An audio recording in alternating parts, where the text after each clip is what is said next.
Good morning class fifth. कैसे हैं आप सब?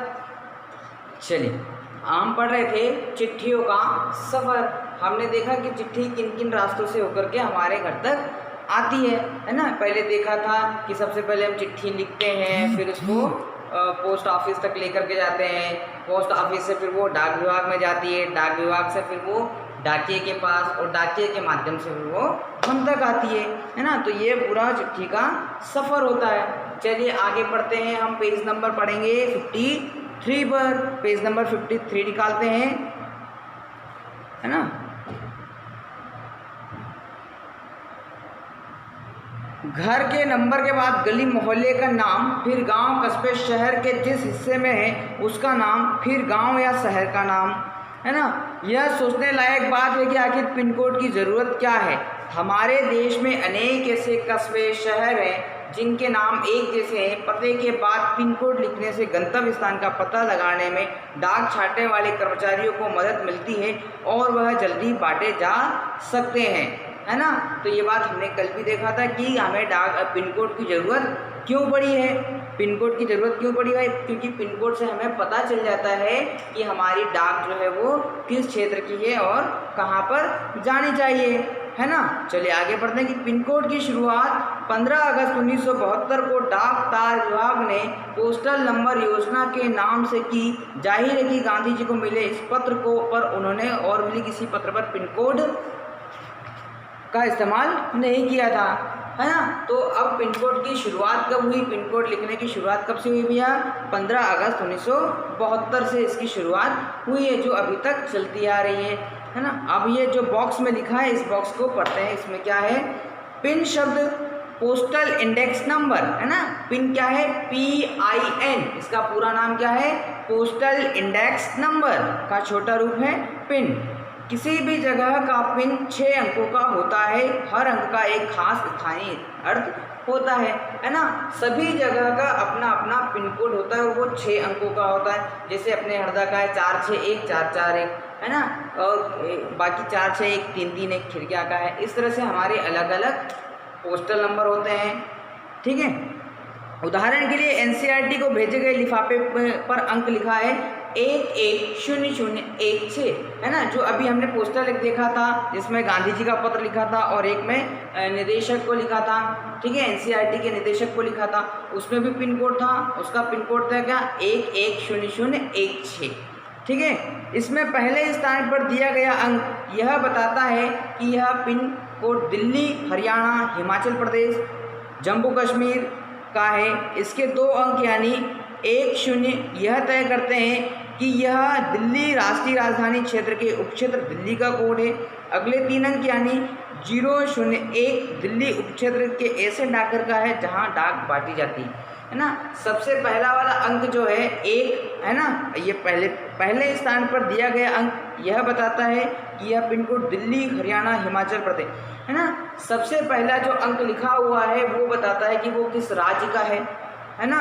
किस राज्य से मतलब है कि वो किस स्थान का बताता है। दिल्ली, हरियाणा, हिमाचल प्रदेश, जम्मू कश्मीर का है। फिर उसके बाद के 2 अंक कौन से हैं? 1 और 0, है ना। 1 और 0 क्या है कि वो दिल्ली में किस कस्बे का है या किस जगह का है या किस बड़े ज़िले का है, ठीक है, वो बताता है। संभाग का या किस ज़िले का है वो हमको बताता है। फिर आखिरी के 3 अंक देखते हैं कि यह दिल्ली राजधानी क्षेत्र के उपक्षेत्र दिल्ली का कोड है। मतलब उस राज्य का कोई उपक्षेत्र है क्या, उस उपक्षेत्र का बताएगा, है ना। जैसे हम बात करें हमारे मध्य प्रदेश का, तो मध्य प्रदेश के किस उपक्षेत्र मतलब किस जिले का है वो 3 अंक बताएंगे। फिर उसके बाद में आखिरी के जो 3 अंक होते हैं वो बताते हैं कि वो किस तहसील का है और किस कस्बे का है ना। जैसे हमारा हरदा जिला है, हरदा जिले में 6 तहसील है तो उनका भी एक अलग कोड है ना। फिर उसके बाद में वो गांव और मोहल्ले तक पहुंचती है। उपक्षेत्र दिल्ली का कोड है। अगले 3 अंक यानी 016 दिल्ली उपक्षेत्र को ऐसे डाकघर का कोड है जहां से डाक बांटी जाती है ना। तो आखिरी के 3 अंक होते हैं वो डाक कोड होते हैं जो हमारे कस्बे के होते हैं, हमारे नगर के होते हैं या हमारी तहसील के होते हैं। चलिए आगे बढ़ते हैं। अब तुम्हारा स्कूल जहाँ पर है उस इलाके का पिन कोड पता करो।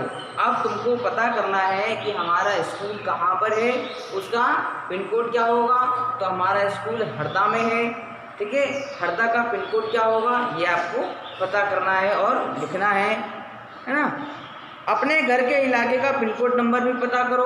अब जैसे आपका अगर हरदा ज़िले में है, हरदा के किस गांव में है, किस शहर में है, किस नगर में है, तो वो भी आपको पता करना है और लिखना है। ये आपका होमवर्क हो गया।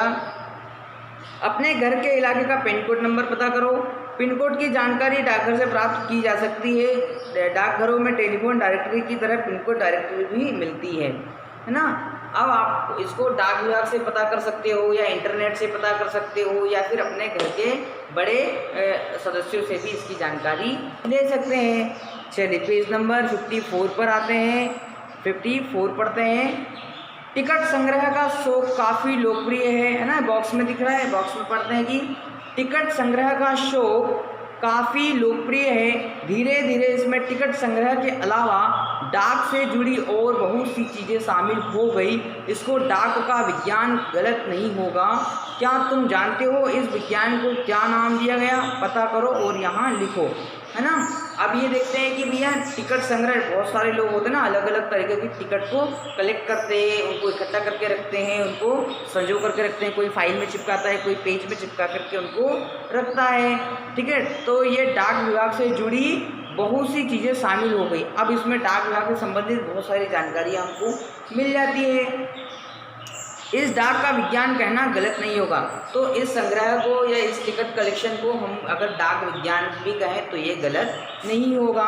अब एक सवाल हमारे मन में आता है कि जो डाक जो कलेक्शन करते हैं उनको क्या कहते हैं, या इस विज्ञान को क्या कहते हैं। डाक विभाग के विज्ञान को क्या कहा जाता है। हमसे प्रश्न पूछा है इसमें कि इस विज्ञान को क्या नाम दिया गया है।